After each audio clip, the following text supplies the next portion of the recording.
오늘 고통에 대한 말씀 함께 나누고 싶습니다. 오늘은 먼저 성경 말씀 먼저 읽고 나눌까요? 네, 성경 말씀 오늘은 3절밖에 없으니까 다 같이 읽도록 하겠습니다. 오늘 3절밖에 없으니까 다 같이 읽겠습니다. 요한복음 9장 1절에서 3절까지 예수께서 시작. 아멘. 네. 여러분, 우리가 견디기 어려운 고통은, 가장 견디기 어려운 고통은 사실 어떤 거냐 그러면 이해가 안 되는 고통이에요. 고통이 힘들고 어렵더라도 이해가 되면 이 고통이 어떤 이유로 일어났구나. 그럼 그 원인이 사라지면 이제 고통이 끝나지 않겠습니까? 근데 이해가 되지 않는 고통은 우리가 견디기 참 어려워요.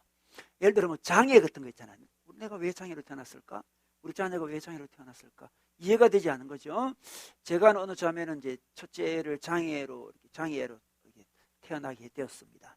그런데 너무 고통스러웠죠. 근데 너무 더 고통스러웠던 것은 자기 시부모님이 그걸 굉장히 싫어한다는 거예요. 시부모님은 아주 큰 교회 장모님이신데 그 자매가 이제 아기를 데리고 그 교회 방문을 하면 굉장히 싫어한대요. 애 데려오지 말라고 싫어한다. 장로인데, 아주 유명한 장로인데 은혜가 없어가지고 복을 받지 못해서 손자가 이렇게 태어났다고 오해받으니까 아예 그냥 우리 집에 오르지 말라고 막 그렇게 이야기하더라는 이야기를 제가 직접 들었는데 너무너무 가슴 아팠어요. 가슴 아팠습니다. 이 부모가 무슨 잘못을 해서 자녀가 태어난 게 아니었습니다. 사실 그 부모는 양쪽 다 의사였습니다. 그러니까 뭘 의학적인 지식이 없어 그리 된 게 아니죠. 잘 준비했을 거예요. 그럼에도 불구하고 참 이해가 되지 않지만 장애가 태어났을 때 자기도 그렇고 주위 사람도 굉장히 자기들을 어렵게 하는 모습을 보고 굉장히 힘들어할 수 있어요. 여러분, 우리가 닉 부이치치라고 알지잖아요, 그죠? 양팔과 양다리가 태어난 그 사람도 사실은 자기 엄마가 조산원이에요, 조산원. 그죠? 그 엄마는 수많은 아기를 직접 받아봤습니다. 누구보다 임신 중에 산모가 어떻게 해야 되는지 잘 알고 있는 엄마였습니다. 늘 균형 잡힌 식사를 했고 약을 잘못 먹지 않았습니다. 술도 먹지 않았고 아스피린도 먹지 않았고 진통제 따위는 입에 대지도 않았어요. 아주 평판에 좋은 의사를 찾아가가지고 늘 점검을 했고 초음파를 2번이나 했음에도 불구하고 그때는 아무 문제가 없었는데 세상에 애가 태어나 보니까 사지가 없는 우리 닉 부이치치가 태어나게 된 거죠. 정말 당혹스럽지 않을 수 없습니다. 여러분, 이해되지 않는, 설명되지 않는 그 고통이 이렇게 고통스러운데 오늘 말씀에 등장하는 소경이 있어요. 소경, 맹인이라고 1절에 이야기하고 있는데 이 사람은 날 때부터 맹인된 사람을 보신지라 이런 말씀이 있는데 이 사람은 날 때부터 맹인이 되었습니다. 이유가 없는 거예요. 지금 설명이 되지 않습니다. 태어나니까 자기는 맹인이었습니다. 여러분, 이해할 수 없는 고통에 대한 시각이 중요한데 바른 시각이 중요해요. 그 장로님처럼 자기 손자가 장애인으로 태어났을 때 잘못된 시각을 가지고 있으니까 내가 은혜가 없어서 내가 축복받지 못해서 우리 손자가 이렇게 태어났구나 생각하면 얼마나 인생이 괴롭겠어요. 자기도 괴롭고 자기 아들도 괴롭고 며느리도 괴롭고 손자 다 괴로운 거예요. 지금 관점이 중요합니다. 고통에 대한 바른 관점이 중요한데 예수님 우리에게 선물로 고통에 대한 새로운 관점을 주세요. 보통 사람들은, 일반적인 사람들은 이해 안 되는 고통을 바라보면서 그냥 어려워하고 힘들어하고 복이 없는 모양이다 이렇게 넘어가지만 예수님은 우리에게 오늘 새로운 관점을 주십니다. 축복의 관점을 주시는 거죠. 또 제가 아는 어느 자매가 있는데 그 자매도 이 장애 애를 이렇게 임신을 했어요. 이제 그 초음파상인데 드러났죠. 굉장히 울면서 이제 새벽기도를 온 적이 있었는데 그 형제는 찬원이었습니다. 이제 갓 세례받은 찬원이었는데 너무 그 형제도 참 아주 착한 사람이었고 이 자매도 참 착한 사람이에요. 근데 목사님 왜 제게 이런 애가 이렇게 가지게 됐는지 너무 고통스럽다고 하면서 막 우는 모습이 아직도 기억이 나요. 그 남편도 이제 하나님 믿고 믿음이 잘 자라고 하려는 순간 애를 가졌는데 세상에 이 애가 장애라는 거죠. 근데 더 가슴 아픈 것은 그 부모님이 계신데 이제 그 어머니가 성락교회라고 있어요. 여러분 아시나요? 성락교회 김기동 목사라고 아주 유명한 목사님이 계신데 한국교회에서 그분을 이단이라고 부르는 거예요. 이단을 보고 저도 이단이라고 봅니다. 논란에 휩싸이기 싫지만 하여튼 이단을 부르는데 그 어머니가 이렇게 이야기했습니다. 너가 장애를 이렇게 임신한 거 보니까 너가 하나님의 저주를 받아서 그렇다. 자기 딸한테 이렇게 이야기하기를 해요. 세상에 너가 성락교회 계속 다녀야 되는데 성락교회 떠나가지고 나들목교회 가는 바람에 네가 저주를 받은 거다, 이런 식으로 이야기하는 그 사람이 얼마나 마음 힘들겠어요. 우리 하나님이 뭐 교회 옮긴다고 뭐 저주하는 그런 분이신가요? 우리는 알지 못하는 고통을 바라보는 관점이 중요한데, 우리 예수님은 우리에게 분명한 성경적인 관점을 가르쳐 주십니다. 그 관점을 가지지 않으면 우리는 이 땅을 살아갈 때 자기 인생을 헛되이 낭비할 수도 있고 고통 중에 살 가능성이 많아요. 오늘 말씀에 맹인이 딱 등장했습니다. 소경이 딱 등장했어요. 그때 제자들이 예수님께 뭐라고 이야기합니까? 이렇게 묻습니다. 랍비여, 이 사람이 맹인으로 난 것이 누구의 죄로 인함이니까? 자기니까 그의 부모이니까? 묻습니다. 부모 죄냐 자기 죄냐 이걸 묻는 거죠. 자, 이해 안 되는 고통이 딱 있습니다. 큰 고통이 있어요. 이 고통을 사람들은 설명하기 좋아하는데 그 성락교 다니는 그 권사님은 네가 저주받은 거다 이렇게 이야기할 수 있다는 거죠. 오늘 제자들도 이렇습니다. 제자들도 이 사람이 맹인된 것은 누구 죄 때문입니까? 죄 때문이라고 생각했습니다. 고통의 원인은 죄 때문이다 이렇게 생각하는 거죠. 죄 때문인데 누구의 죄를 가지고 지금 따지고 있습니다. 부모 죄 때문입니까? 자기 죄 때문입니까? 이렇게 따지고 있는 거죠.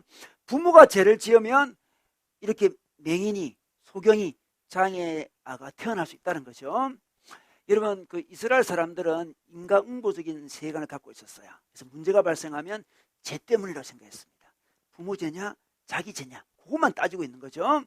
자, 부모 죄라고 했을 때 우리 신명기 21장 20절에 보면 여러분 성경에 적어놓진 않았는데 신명기 21장 20절에 보면 아주 반항하는 어느 자녀가 나와요. 자녀를 랍비에게 데려가가지고 이제 혼을 내달라 이렇게 부탁하는 그 부모가 있는데, 그 부모가 이야기를 쭉 하는데 우리 개역 성경에 자세히 드러나지 않았는데 탈굼이라는 성경이 있어요.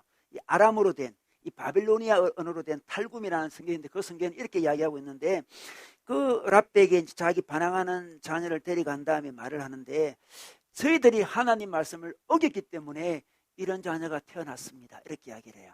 부모가 하나님 말씀을 지키지 않으면 장애아가 태어나든지 반항적인 애가 태어난다는 거죠. 이스라엘 백성은 그렇게 알고 있었습니다. 부모가 잘못하면 문제아가 탄생한다는 거죠. 자, 부모 죄 때문입니까? 이런 묻습니다. 그 다음에 자기 죄 때문입니까? 묻습니다. 여러분, 자기 죄 때문에 맹인으로 태어날 수 있을까요? 죄 지을 기회가 없는데 어떻게 죄 지을 기회가 없잖아요. 그런데 이스라엘 사람들은 머리가 굉장히 똑똑한 사람이었습니다. 죄를 지을 수 있다고 생각했습니다. 어떻게 죄를 짓냐 그러면 태 속에서 죄를 짓는, 태 속에서. 여러분, 태 속에서 그 야곱의 야곱과 에서가 쌍둥이지 않습니까? 그 두 쌍둥이가 그 리브가의 태 속에서 싸운다는 이야기가 있어요. 창세기 25장에 싸우는 모습을 보고 그때 죄를 지었다 주장해요. 태 속에서 죄를 지을 수 있다. 그래서 맹인으로 태어난 애는 자기 죄 때문입니까? 이 말은 뭐냐? 태 속에서 뭔가 죄를 지었어요. 원한을 품든지 그죠? 쌍둥이면 서로 싸우든지 이렇게 했다는 거죠. 이스라엘 백성 머리 굉장히 똑똑해요. 또 더 나아가서 자기 죄 때문입니까? 이 말은 이스라엘 백성들은 이렇게 생각했어요. 장차 지을 죄를 하나님이 미리 아시고 벌을 주신다 이렇게 생각했습니다. 놀랍죠? 뭐 죄 안 지을 사람이 어디 있겠습니까만은 이스라엘 사람들은 이 친구가 다음에 죄를 지을 건데 그걸 미리 아시고 너 죄 때문에 미리 벌을 받아라, 맹인 되어라 이렇게 했다는 거죠. 놀랍습니다. 그리고 동양사상은 어떻습니까? 우리 동양사상은 전생에 자기 죄 때문에 주장하잖아요. 놀랍습니다. 전생에 자기 죄 때문에 지금 이 벌을 받는다 이 주장합니다. 제가 전생 이야기하니까 생각나는 게 있는데요. 여러분, 전생이 진짜 있습니까? 전생이 있을까요? 그 불교에서 전생을 주장하는데 그들이 이제 증거를 갖다 댑니다. 예를 들어 어떤 애가 태어났는데 걔가 자기 전생에 살았던 동네를 이야기를 해요. 자기 집 앞에 뭐 시냇가가 흐르고 큰 나무가 서 있다 이런 이야기를 하는데, 그 친구는 한 번도 그 동네 가본 적이 없어요. 근데 자기 전생에 그렇게 살았다는 거죠. 그래서 그 친구를 데리고 그 마을로 찾아가 보니까 실제로 어떤 일이 벌어졌습니까? 정말 냇가가 흐르고 큰 나무가 있었다는 거죠. 이걸 보고 전생이 있구나 이렇게 주장합니다. 이런 것도 어떻게 우리가 설명할 수 있을까요? 이게 뭐지? 이게 뭘까요? 현대 과학이 많이 발전했는데 이 뇌에 대해서 연구하는 과학이 발달했어요. 뇌를 연구해 보니까 이 뇌도 유전이 된다는 걸 밝혀냈어요. 뇌가 유전이 됩니다. 예를 들어서 엄마 아빠가 음악을 잘하면 자녀가 음악을 잘할 가능성이 굉장히 많아요. 그죠? 내가 유전이, 엄마 아빠가 연습한 피아노 연습이 유전이 돼가지고 걔한테 넘어온 거죠, 지금. 그러니까 자기 부모님의 경험이 뇌 유전으로 통해서 자기 경험처럼 오해가 될 수 있다는 거죠. 자기 그 조상 중에 누가 그 뇌가가 있고 그 나무가 있는 곳에 살은 거예요. 그런데 기억이 자기는 유전되는 바람에 마치 자기가 전생에 그런 곳에 살았던 걸로 오해한다는 거예요. 그게 현대 뇌과학이 밝혀낸 거예요. 전생이 있는 게 아니에요. 어쨌든 우리 그 동양사상은 전생에 죄를 지어서, 전생에 자기 죄를 지어서 이렇게 되었다, 이렇게 주장합니다. 사람들은 고통이 있으면 빨리 그 고통의 원인을 밝혀내려고 그래요. 왜 그렇습니까? 빨리 원인을 밝혀내야 돼요.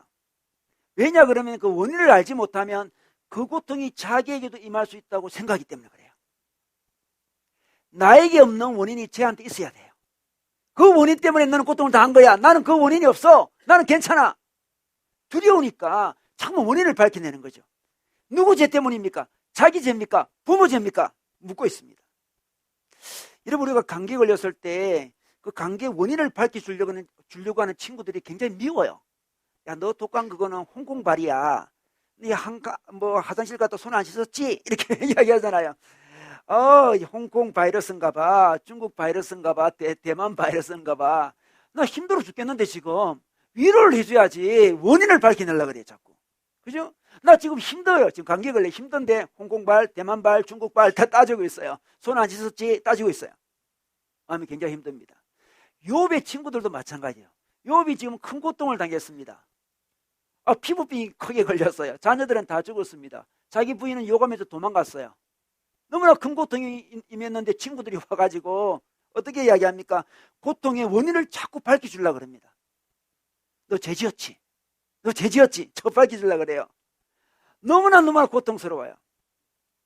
사람들이 이렇게 고통이 발생할 때 원인을 이렇게 분석하기 좋아하는 이유는 상대방에게 있는 그 문제를 덜쳐내가지고 뒤집어 씌운 다음에 자기는 그 문제가 없다는 것을 또 확인하고 뭔가 마음에 안정감을 누리고 싶어 그런 거예요. 이게 두려움 때문에 그렇습니다. 자꾸 원인을 밝혀내려고 그래요. 가장 쉬운 원인은 죄죠, 죄. 죄 때문이야. 이렇게. 너 죄 때문이야.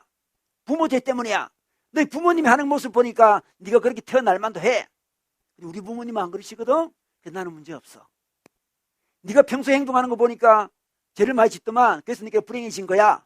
나는 그 정도 아니야. 나 건강하게 살고 있거든. 건전하게 살고 있어. 이렇게 생각하면서 자기를 보호하려고 하는 거죠. 설명이 영 안 되면 어떻습니까? 너 팔자야. 이렇게. 난 너 팔자랑 다른 팔자야. 이렇게 주장하는 거죠. 너는 그 팔자가 그래 너는. 어떡하겠니 팔자인데. 이렇게 하면서 자기를 보호하는 거예요. 여러분, 우리는 불확실한 현실을 살고 있고 또 불확실한 미래를 살고 있습니다. 끊임없이 두려움이 우리에게 임하죠. 끊임이 고통이 또 찾아올 것만 같습니다. 그래서 고통에 대한 원인을 빨리 밝히려고 하고 있습니다. 그런데 있잖아요. 우리가 이 고통의 원인을 밝혀내어서 자기 죄 때문인지 부모 죄 때문인지 다른 사람 죄 때문인지를 밝혀내는 순간 우리가 행복해질 것 같습니까? 만약 자기가 그 고통을 당하고 있다면 더 고통스러워요. 사람들은 고통의 원인을 다른 사람에게 돌리는 사람이 있습니다. 다른 사람에게 돌리면 편할 것 같습니까? 자기가 지금 당하는 고통이 다른 사람 때문이다. 예를 들어 부모 죄 때문이다. 이렇게 자기 나름대로 결론을 내렸다 칩시다. 그럼 부모에 대한 원망이 생기겠죠. 원망이 생깁니다. 부모에 대한 분노가 생기는 거죠. 그런 부모를 만난 자기에 대한 연민이 생겨요. 다른 사람 죄 때문이라고 생각하면 우리는 그 자기 고통에 대한 그 원인을 다른 사람에게 두게 될 때 자기 분노를 터뜨릴 대상을 찾고 있는 거예요. 누구 죄 때문이지? 부모 죄 때문인가? 아니면 어떤 특정한 사람 죄 때문인가? 아니면 특정한 그룹, 특정한 계층의 문제인가? 특정한 계층의 문제였다고 생각하는 사람도 있어요. 그 뭐 부자들 때문이다 이렇게 주장하는 사람이 있어요. 가진 것들 때문에 하면서 이렇게 주장하잖아요. 자기가 고통당하는 것은 가진 사람들 때문이다 이렇게 해요. 어떤 사람은 연금이나 타먹고 게으른 인간들 때문이다 이렇게 주장하는 사람도 있어요. 우리가 못 사는 이유는 우리 세금 많이 걷어가지고 게으르고 열심히 일 안 한 사람 다 그 사람들 도와준다고 우리가 이렇게 가난한 거 아니냐고 따질 수도 있습니다. 고통의 원인을 다른 사람에게 돌리는 모습이죠. 어떤 사람은 정권 때문이야 정권. 이 정권을 잘못 만나서 그래. 다른 사람한테 돌려요. 물론 정권이 잘못해서 문제가 발생할 수도 있습니다. 근데 기본적인 자세가 자기의 고통의 원인을 다른 사람에게 돌립니다. 다른 사람에게 돌리면 돌릴수록 마음속에 분노가 일어나요. 부모에 대한 분노, 사회에 대한 분노, 자기에 대한 연민이 일어나는 거죠. 더 나아가서 하나님께 돌리는 사람도 있어요. 하나님 제게 왜 이런 고통을 주셨냐고, 하나님 제 인생을 왜 이렇게 만드시냐고, 하나님 만드신 인생은 좀 잘 돼야 되지 않습니까? 이렇게 주장을 합니다. 하나님 탓하는 사람이 있습니다. 특히 기독교는 더 심하다 할 수 있습니다. 기독교는 나름대로 하나님 앞에 헌신도 했거든요. 저는 예배도 잘 드리고 헌금도 잘하고 나름대로 봉사도 했는데 하나님 내 인생에 왜 이런 불행한 일이 일어납니까? 왜 고통이 일어납니까? 해결을 못하니까 하나님께 원망을 돌려요. 하나님께 분노합니다. 분노해요. 그게 바로 이 고통의 원인을 외부에 돌릴 때 일어나는 우리의 모습이죠. 분노와 자기 연민이 이렇게 일어나는 거예요. 또 고통의 원인을 자기에게 돌리는 사람도 있어요. 다른 사람이 돌리지 않습니다. 자기에게 돌립니다. 자기를 비판합니다. 내가 그때 좀 더 잘했더라면, 내가 좀 더 정신 차렸더라면, 내가 좀 더 노력을 더 잘했더라면 이러지 않았을 것인데 하면서 잠깐만 죄책감에 빠져들어가요. 어떤 불행한 일이 났을 때 과거에 자기 타고난 어떤 운명이라 생각하는 사람도 있고요. 전생에 죄 때문에 생각하는 사람도 있어요. 이전에 그 대구에 지하철이 한번 이렇게 폭파된 적이 있어요. 지하철 공사를 하다가 그게 도시가스를 잘못 건드려서 폭파된 적이 있었어요. 그때 중학생 중이 쌍둥이가 있었는데요. 쌍둥이 2명이 그때 죽었어요. 너무 안타깝죠. 쌍둥이 2명이 죽었는데 제가 자기 아버지가 나와서 인터뷰하는 모습을 제가 본 적이 있는데 그 아버지가 이렇게 이야기하더라고요. 내 죄 때문이다. 이렇게 이야기하더라고요. 우리 두 아들이 죽은 것은 내 죄 때문이다. 내가 전생에 큰 죄를 지어가지고 우리 두 아들이 이렇게 죽었다. 내가 이제 살아봤자 뭘 하겠느냐. 나는 이제 살 소망이 없다. 이렇게 인터뷰하는 모습을 봤습니다. 고통의 원인을 자기에게 돌리면 이때 끝없이 죄책감 속에 들어가는 거죠. 다른 사람에게 돌리면 분노와 자기 연민이 일어나고요. 자기에게 돌리면 죄책감이 일어나요. 그리고 더 불행한 것은 이 두 가지를 믹스하는 거 있죠. 그게 더 겁나는 거예요. 예를 들어 봅시다.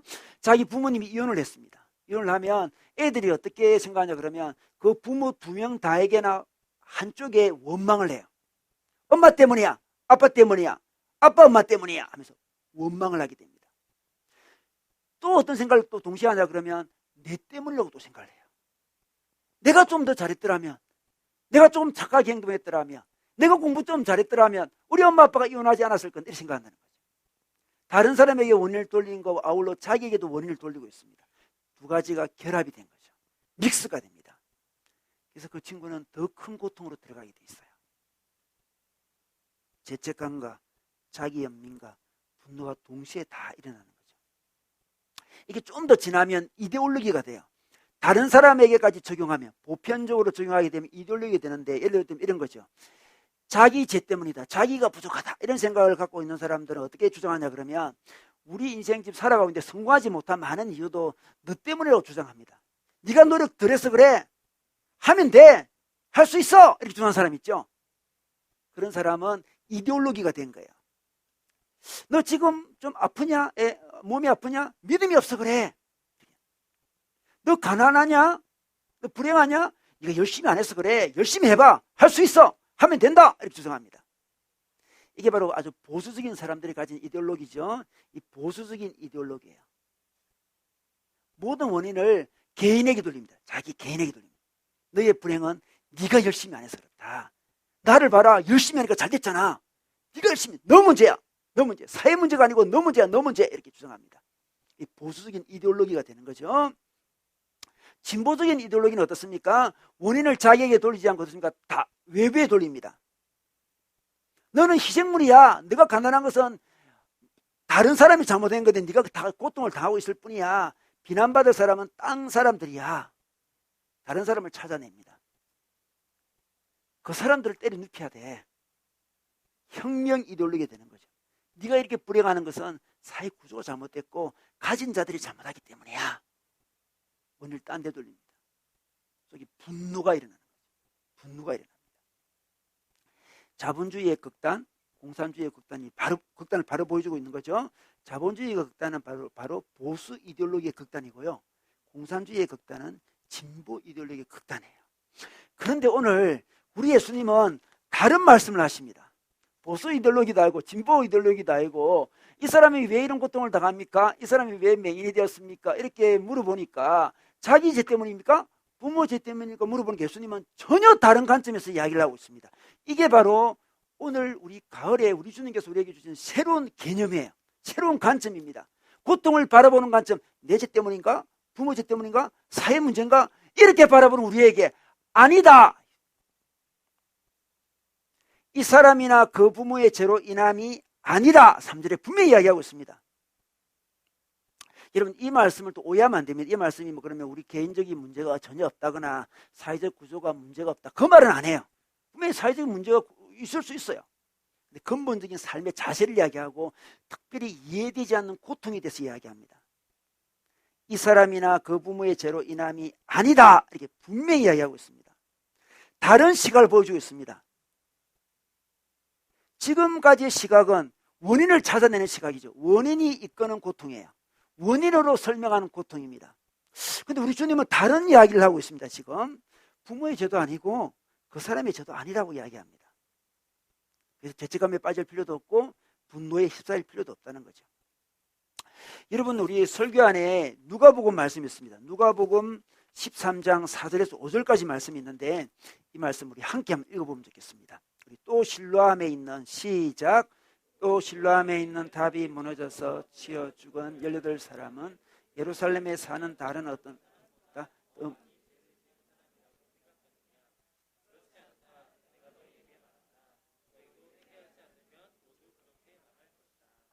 예수님 당시에 실로암에 망대가 있었는데 망대가 갑자기 무너져가 18명이 죽었어요. 18명이 죽었습니다. 그래서 사람들이 어떻게 생각했냐 그러면 특히 랍비들이 이렇게 주장했습니다. 그 사람들은 우리보다 죄가 좀 더 많아서 그럴 거야 이렇게 주장했습니다. 죄가 많아서 망대가 무너졌는데 햇빛이면 걔 위에 덮쳤다는 거죠. 그런데 예수님의 시각은 어떻습니까? 아니라는 거죠. 그렇지 않다. 내가 너희에게 말한다. 너희도 회개하지 않으면 모두 그렇게 망할 것이다 했습니다. 여러분 지금 우리가 당하는 불행, 고통은 우리 특정한 죄로 말미암은 게 아니라는 거죠. 특정한 죄로 말미암은 게 아니에요. 우리 모두는 죄인이라는 거죠. 우리 모두는 회개하지 않으면 모두 그렇게 망할 수 있다는 거죠.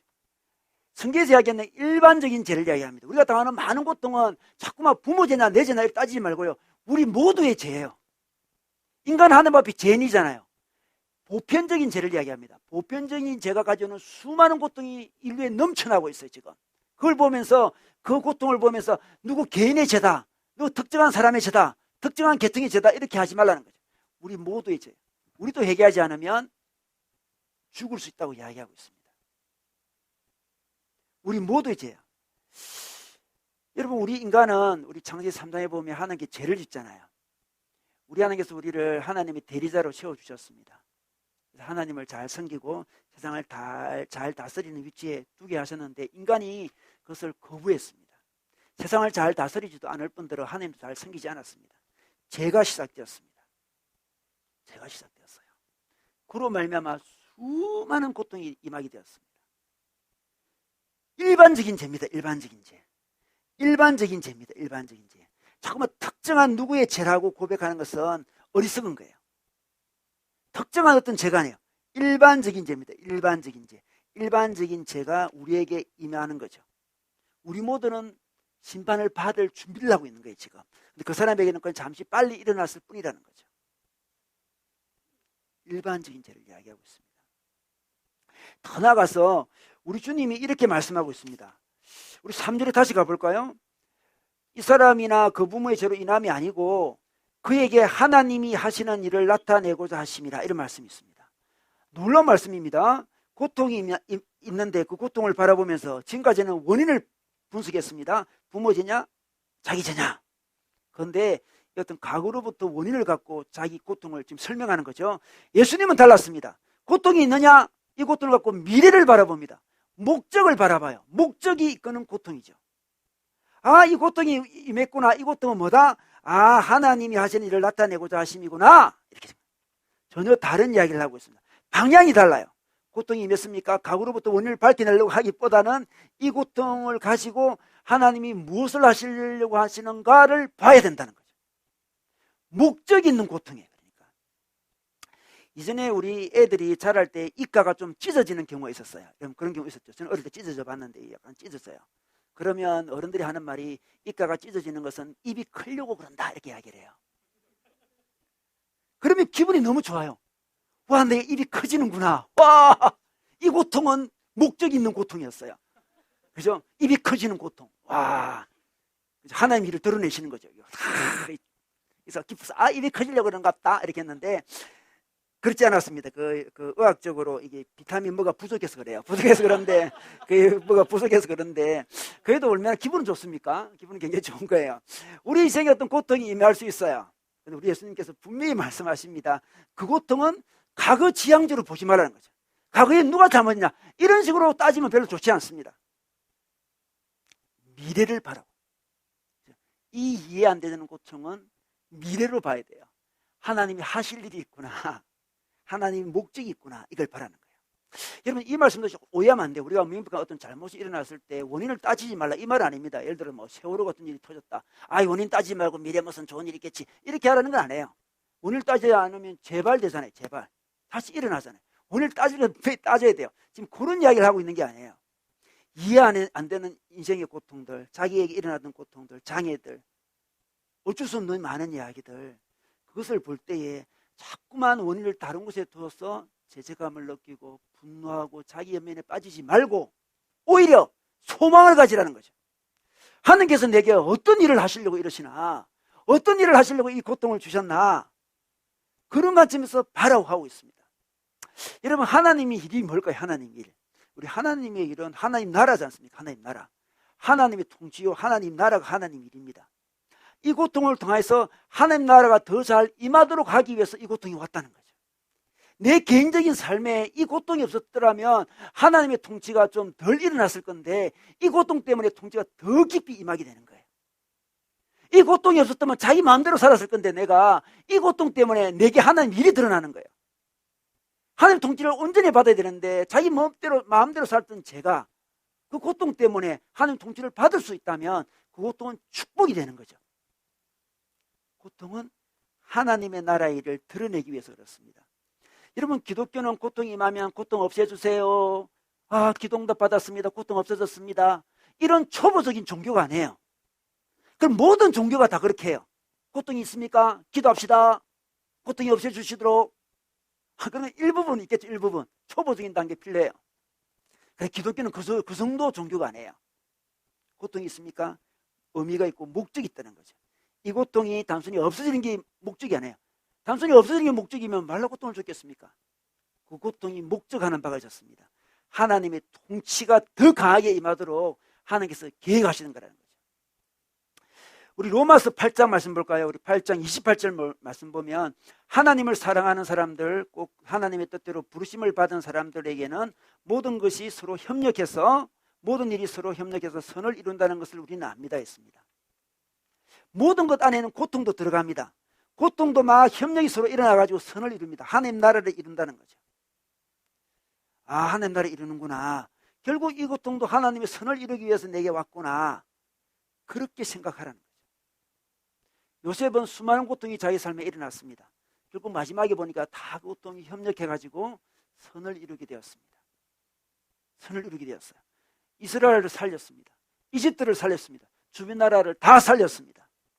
근데 그냥 살리지 않고 협력해서 서로 고통이 막 협력해가지고 일어났습니다. 우리 창세기 50장 말씀도 볼까요? 50장 20절 말씀 보면 형님들은 나를 해치려고 하였지만 분명히 형님들이 잘못된 건 잘못된 거예요. 형님이 잘못했지 않았다는 이야기를 하고 있지 않습니다. 하나님은 오히려 그것을 선하게 바꾸셔서 오늘날과 같이 수많은 사람의 생명을 구원하셨습니다. 이렇게 이야기하고 있습니다. 하나님은 우리의 고통, 비록 다른 사람이 잘못했다 할지라도, 그죠? 하나님은 바꾸셔서 선으로 만드시고 생명을 구원하시는 그런 분이십니다. 여러분, 자기가 지금 당하는 고통이 있습니까? 그것은 가만히 생각해보면 정말 누구의 죄 때문에 그런 것 같기도 해요. 어떤 부분을 보면. 그럼에도 불구하고 우리 하나님은 협력해서 선을 이루시는 분이세요. 하나님, 이 고통이 왜 임한지 모르겠습니다. 가만히 생각해보면 그 사람 죄 때문인 것 같기도 해요. 죄 때문인 것 같기도 해요. 또 명확하지 않는 부분도 있습니다.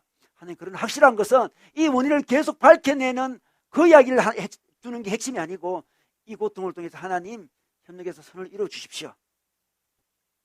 하나님 선을 이룰 줄 믿습니다. 하나님 통제 이룰 줄 믿습니다. 이렇게 고백하면 나아가라고 주님께서 말씀하십니다. 여러분, 예수님이 십자가에 돌아가셨는데 십자가에 돌아가신 그것은 고통이었어요. 그죠? 그런 고통이 없어요. 큰 고통이었습니다. 그런데 고통이 뭘 이뤘습니까? 하나님의 구원의 역사를 이루었어요. 예수님이 돌아가시면서 다 이루었다 이렇게 말씀했습니다. 그 고통의 목적, 그 고통의 의미를 다 이루었다 이렇게 얘기하고 있는 거죠. 우리가 다는 고통의 목적이 있어요. 그걸 다 이루어야 돼요. 근데 고통 없애는 게 지금 목적이 아니에요. 지금 고통이 없어지는 거지고 그 정도가 아닙니다. 고통의 목적이 있어요. 십자가의 목적이 있습니다. 우리 인생의 고통의 목적이 있어요. 그것을 이루어야 돼요. 근데 대부분의 경우에 보면 고통의 목적은 우리가 하나님 앞에 성숙해지는 거고요, 자기 속에 있는 죄를 내려놓게 하는 거예요. 그게 고통의 목적입니다. 자, 고통이라는 게 그런 겁니다. 자기가 관심 없고 중요하게 여기지 않는 것에 문제가 생기면 별로 고통스럽지 않습니다. 예를 들어서 저는 프로야구 누가 1등 했는지 저는 전혀 고통스럽지가 않아요. 전혀 안 고통스러워요. 제가 고3 때 프로야구가 출발했거든요. 그래서 바쁠 때라서 프로야구 관심이 없었어요. 일단 관심이 없었어요. 제가 김재박이 누군지도 한참 뒤에 알았으니까요. 정말 관심이 없어요. 누구에게는 누가 우승했는지, SK가 우승했는지, 뭐 삼성이 우승했는지 굉장히 관심 많은지 모르겠지만 저한테는 전혀 관심이 없어요. 뭐 삼성 졌다고 울고불고 하는 사람도 많이 있었는데 저는 뭐 왜 저 죽겠지? 뭐 아무 관심이 없어요. 전혀 고통스럽지 않습니다.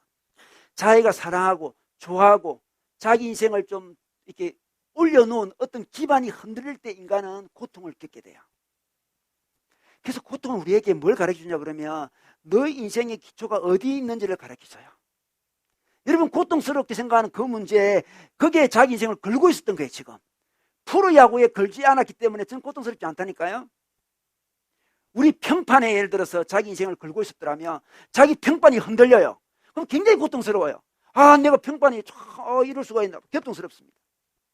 우리 건강에 자기 인생을 걸었다면 건강에 문제가 생겨요. 굉장히 고통스러운 거죠. 자기 재물에 인생을 걸었다면 아니 가난해지는 것 같아요. 지금 굉장히 고통스럽습니다. 자기 가족, 자기 인생을 걸었다면, 근데 그 가족이 좀 어려움에 처해요. 고통이 옵니다. 고통은 자기 인생의 기초가 어디에 있는지를 보여주는 거예요. 보여줍니다. 그게 고통의 목적이에요. 우리의 영적 상태가 어떻다는 걸 보여주는 거예요. 우리가 하나님 나라 백성답게 살고 있는지를 보여주는 거죠. 우리의 기초는 우리의 재물도 건강도 평판도 가족도 아니고 예수님이고, 예수님의 반석, 예수님의 말씀의 반석 위에 서는 게 우리 인생인데, 우리 인생에 그걸 설지 못하니까 하나님이 잘못된 곳에 서 있으니까 그 기반을 흔들어 보는 거지. 지금 그게 고통이에요. 고통. 그 고통을 통해서 우리는 하나님의 선을 이루게 되는 거죠. 아, 내가 아파합니다 하나님. 그러니까 가만히 아파하다 보니까 제가 하나님 나라 백성답게 살지 못하고 있군요. 내 기초가 딴 데 있었군요. 깨닫게 됩니다. 그래서 그 고통 속에서 자기 잘못된 기초를 내려놓게 되는 거죠. 그때 우리에게는 해방과 자유가 임해요. 그게 하나님의 통치예요. 하나님 나라 복음이죠. 자유가 임하고 해방이 임합니다. 그 고통을 한번 겪고 나니까 아, 나의 기초가 잘못되었구나. 기초를 주님께 드립니다. 하나님, 내 인생의 기초는 하나님입니다 하고 난 다음에 보니까 고통이 임한 게 잘했어. 차라리 고통이 임하지 않았더라면 자기 기초가 잘못된 기초를 잘 알지 못했을 건데 잘못된 기초를 알게 되었습니다. 그걸 내려놓게 되었어요. 이제 자유합니다. 이제 재물이 좀 없어도, 가족이 좀 문제가 생겨도, 자기 평판에 문제가 생기고 건강에 문제가 생겨도 자기 인생이 흔들리지 않습니다. 조금은 아프고 힘들겠죠. 왜 안 그렇겠습니까? 기본이 흔들리지 않습니다. 그게 하나님의 선이에요. 하나님이 하시는 일이 그겁니다. 하나님이 하시는 일을 보면 사람들은 자꾸만 일을 생각해. 일을 내가 왜 이런 고통이 있지? 아, 이렇게 어려움 많이 처했네. 어려움 많이 처한 사람은 목회자가 돼야 된다 그러더라 하면서 있잖아요.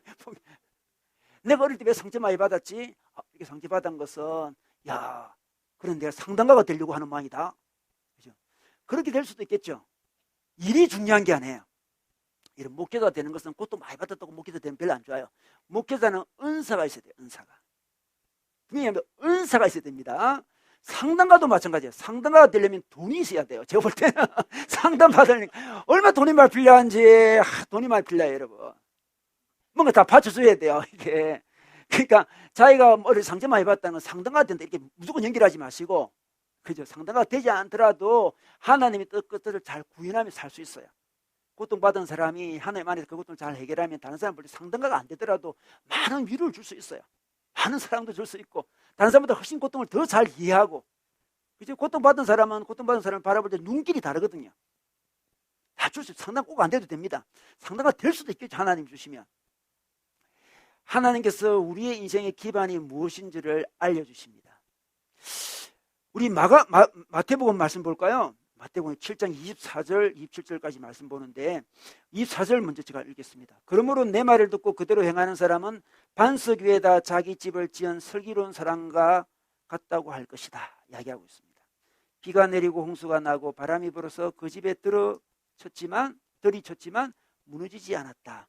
그 집을 반석 위에 세웠기 때문이다 이야기하고 있습니다. 여러분, 우리 인생은 고통이 임합니다. 비가 내리고 홍수가 나고 바람이 불어요. 안 불 수가 없습니다. 제가 분명히 이야기합니다. 비가 내리고 바람이 불고 그래요, 여러분. 나이가 많이 되면 안 내릴 것 같아도 비는 계속 내리더라고 보니까. 비는 내리고 바람이 불어요. 고통이 임합니다. 고통이 임할 때 우리 집이 반석 위에 세워놨는지 모래 위에 세워놨는지를 확인해 줍니다. 그래서 우리의 인생을 반석 위에, 하나님의 말씀 위에, 하나님 위에 세우도록 이끄는 것이 비바람이에요. 비바람. 그게 하나님의 일입니다. 하나님의 일이에요. 여러분, 우리가 이 고통을 겪고 난 다음에 우리는 반석 위에 자기 인생을 세우면서 훨씬 하나님 나라 백성답게 살아가게 돼요. 고통이 임할 때마다 우리는 바르게 대처하게 돼요. 아, 고통이 또 임했구나. 설명이 잘 안 되네, 이번 고통은. 아, 설명한다고 시간을 많이 들이지 않고 이 고통을 바르게 대처해야지. 나 이 고통 가운데 예수님처럼 행동할 거야. 이 고통 중에 내 하나님을 더 신뢰하고 더 순종할 거야. 이 고통 안에서 내가 교훈을 배울 거야. 고통이 왔다 그냥 흘러가면 무슨 의미가 있겠습니까? 이 고통은 분명히 내게 주는 교훈이 있을 거야. 교훈을 배울 거야. 그렇게 하면서 우리는 점점 하나님 나라 백성으로 성숙해 들어가며 특히 동정심이 있는 사람이 돼요. 고통을 잘 겪어낸 사람은 동정심이 있습니다. 고통을 잘 겪어내지 못한 사람은 분노가 있고요, 죄책감이 있고 자기 연민이 있어요. 여러분, 그렇지 않습니까? 자기 연민이 많은 사람들, 분노가 많은 사람들, 죄책감 많은 사람들 보십시오. 고통을 잘 소화를 못해서 그래요. 자기 연민에 빠졌다가 남에게 분노했다가 죄책감에 빠졌다가 왔다 갔다 해요. 가끔 우리 정신이 좀 이상한 분들을 길거리에서 보면 그분들을 보면 대부분의 분들이 뭔가 크게 원망하고 있어요. 보셨죠? 원망. 인생 상처가 컸던 모양이에요. 원망. 어떤 사람은 희죽희죽 웃어요. 고통을 그냥 무시해버리는 거죠, 지금. 우리가 그 정도는 아니지만 그렇게 될 수 있습니다, 우리가. 자기도 모르게 원망하고 미워하고 분노하고 원인은 밖에 있다고 하는데 그것은 여러분이 고통을 잘 정리를 못해서 그래요. 고통을 정리를 못해서 그렇습니다. 고통 가운데 있는 하나님의 뜻을, 하나님의 교훈을 배우지 못하고 원인을 밖으로 돌리기 때문에 그렇고 자기 안으로 돌리기 때문에 그래요. 우리 닉 부이치치가 그런 말을 했어요. 하나님의 기적을 보여달라고 기도하는 대신에 나로 하여금 기적이 되게 하소서, 이렇게 하라고 했습니다. 자기는 사직 없이 태어났습니다. 정말 불행한 거죠. 이런 고통이 없습니다. 기적을 베풀어 주세요. 팔다리가 나게 해주세요. 이렇게 할 필요가 없고 내가 기적이 되게 해달라, 이렇게 이야기했습니다. 고통이 맺습니까? 근데 고통이 없는 것을 두고 기도하지 않습니다. 그 정도 기도하지 않습니다. 고통 중에도 기적같이 살아가는 제 인생이 되게 해주십시오, 이렇게 기도하라고 이야기했습니다.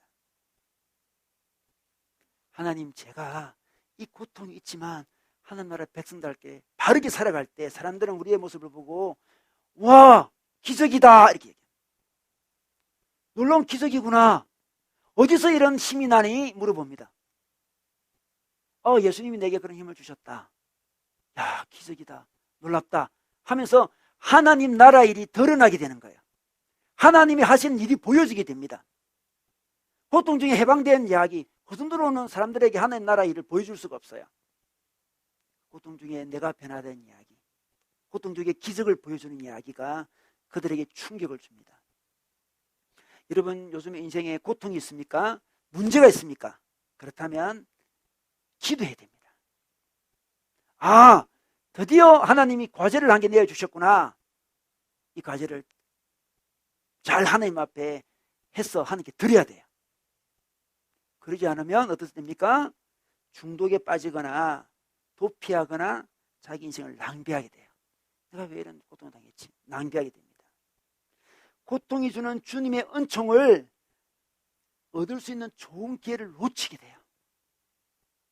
바르게 반응해야 됩니다. 자기 죄도 부모 죄도 아닙니다. 주님은 우리 삶에 개입해 주셔가지고 우리 삶에 하나님 나라의 일을 사랑과 능력을 보여주기 원하세요. 그래서 어려움이 오는 거예요. 그냥 아무 문제 없이 편안하게 사는 게 인생의 목적이 아니에요. 그렇게 하시려고 우리 하나님 우리를 이 땅에 창조하신 게 아닙니다. 우리 하나님께서 적극적으로 우리 인생에 개입하기 원하세요. 적극적으로 개입하셔가지고 하나님의 사랑이 뭔지, 하나님의 능력이 뭔지 다른 사람에게 보여주기 원하십니다. 그래서 우리 삶에 하나님이 고통을 주시는 거예요. 어려움을 주시는 거예요. 이 명백한 하나님의 일을 우리가 무시하면 되지 않습니다. 하나님, 내게 왜 고통이 있습니까? 그냥 평범하게 살고 싶은데, 평단하게 살고 싶은데 성경의 원리가 그렇지 않습니다. 평범하게 살려고 노력하면 할수록 더 꼬이게 돼 있어요. 여러분, 어떤 문제가 올 수도 있다고 그냥 마음을 열어놔야 돼요. 인생은 비바람이 부는 거예요. 파도가 치는 거예요. 원래 흔들린 거예요. 인생은 부인해야 부인할 수가 없습니다. 그럴 때 우리는 하나님의 사랑과 하나님의 능력을 보여줄 때가 왔구나. 하나님 나를 신뢰하기 때문에 이런 고통을 주셨구나. 이 고통 가운데 흔들릴 내가 아니라는 것을 아시고 이 문제를 극복할 수 있다는 걸 아시고 내게 임하는 고통을 주셨구나. 내가 감당할 시험만 주신다더만 하나님이 이 정도 내가 감당해 보이십니까? 우와, 하나님 저를 정말 높이 보셨군요. 나 이 정도는 감당 못할 줄 알았는데 하나님 이렇게 큰 걸 주신 거 보니까 우와, 하나님이 인정 엄청 잘해 주시는 모양이다. 우와, 하나님 내가 이렇게 대단한 사람인가요? 하면 감사해야 돼요. 나 그런 큰 고통 이겨내지 못하다 생각했는데 하나님이 딱 주신 거 보니까 이겨낼 수 있다고 생각하시는 거예요. 하나님 정확한 시각을 갖고 있잖아요. 하나님께서 내가 나를 보는 것보다 하나님 나를 더 크게 보시는 것 같아. 감사가 오잖아요. 여러분, 고통이 짜잔한 고통이 맞다 그러면 여러분 실망하세요. 하나님 나를 무시하시네. 이 문제, 뭐 결혼 늦게 되는 거, 요 문제, 요런 거 가지고 나를 훈련시키시네. 왜 나를 무시하나요? 이 정도 문제 갖고 저를 그러시면 정말 저도 좀 기분 나쁘지, 하나님. 제가 하나님 믿은 지 얼마나 오래됐는데 이런 걸 갖고 나를 시험하시다니. 사실 재밌게 그렇게 이야기할 수 있어야 돼요. 우리 하나님 우리를 신뢰하고 사랑하시고 우리를 더 크게 키우시기 위해서 어떤 때는 우리가 참 이 정도는 감당하기 좀 어려운데 생각할 정도의 문제를 우리 인생에 내리십니다. 이런 그때 자기 탓하지 마세요. 자기 연민에 빠지지 마세요. 남과 비교하지도 마시고 부모 원망하지도 마시고 세상 원망하지도 마시고 하나님, 이걸 통해서 하나님께서 계획하신 하나님 뜻이 어디 있습니까? 그 뜻을 잘 이루드리기 원합니다. 하나님, 제가 통치를 잘 못 받고 있습니까? 이 고통을 통해서 하나님 통치를 잘 받는 하나님 백성이 되고 싶습니다. 세상 사람들은 지금 하나님의 통치를 잘 받는 사람을 기다리고 있습니다. 여러분, 교회는 많은데 하나님 통치를 잘 받는 교회가 별로 없으니까 다 실망하고 떠나가잖아요. 교회 건물이 작아서 떠나가겠습니까? 하나님의 통치를 받지 못하니까 떠나가는 거예요. 상식적인 통치도 못 받으니까 더 실망하는 거죠. 지금 하나님의 통치를 잘 받는 성숙한 사람들 보고 싶어요. 모두 다 한순간에 되지 않습니다. 고통을 잘 극복할 때 그런 사람이 됩니다. 우리는 이렇게 하면서 고통을 극복하고 극복해 나갑니다. 극복하면 극복할수록 깨달음이 임하죠. 나는 정말 하나님 은혜가 필요한 사람이구나. 하나님의 임재가 없다면, 하나님 은혜가 없다면 나는 견디지 못하는 그런 사람이구나. 그걸 깨달아가요. 그게 바로 진정한 축복이에요. 하나님은 그런 사람을 만들기 위해서 우리에게 고통을 주십니다. 여러분, 이 가을에 어떤 고통이 여러분에게 있나요? 고통 가운데 눌리지 말고, 연면에 빠지지 마시고, 슬픈 노래 부르지 마시고, 원망하지 마시고, 그 고통을 가지고 하나님 앞에 더욱더 나아가셔서 하나님 나라의 백성으로 굳게 서시기를 주의 이름으로 축원합니다.